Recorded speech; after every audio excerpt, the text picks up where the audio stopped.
ఈ యొక్క శ్లోకంలో శ్రీకృష్ణ భగవానుడు మనకి హీరోలా ఎంటర్ అవుతున్నారు. ఇక్కడ చూసినట్లయితే ఇందులో చెప్తున్నారు, తెల్లని గుర్రములతో పూంచబడిన మహారథము. ఆ యొక్క రథము తెల్లని గుర్రాలతో ఉందట. అందులో శ్రీకృష్ణ భగవానుడు, అర్జునుడు ఉన్నారు.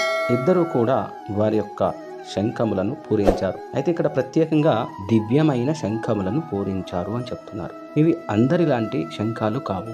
దివ్యమైనవి అనే పదం ఎప్పుడు వచ్చినా అది భౌతికమైనది కాదు అని అర్థం చేసుకోవాలి. దివ్యమైనది. ఈ శంఖములకి పేర్లు కూడా ఉన్నాయి. శ్రీకృష్ణ భగవానుడు పాంచజన్యము అనే శంఖాన్ని పూరించారు. అర్జునుడు దేవదత్తము అనే శంఖాన్ని పూరించారు. ఇక భీముడు పౌండ్రము అనే మహాశంఖాన్ని పూరించారు అని చెబుతున్నారు. యుధిష్ఠరుడు అనంత విజయము అనే శంఖాన్ని పూరించారు. నకుల సహదేవులు సఘోష మణిపుష్పకము అనే శంఖములను పూరించారు.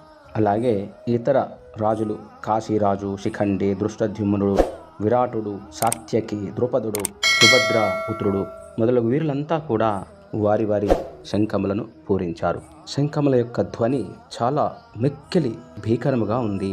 అది ఎలా ఉందంటే భూమి, ఆకాశము ఈ రెండింటినీ కూడా ప్రతిధ్వనింపచేసే విధంగా ఉంది. ధృతరాష్ట్రుని యొక్క పుత్రుల హృదయాన్ని కూడా ఛేదించే విధముగా ఆ యొక్క శంఖముల ధ్వని ఉన్నది అని ఇక్కడ చెప్తున్నారు.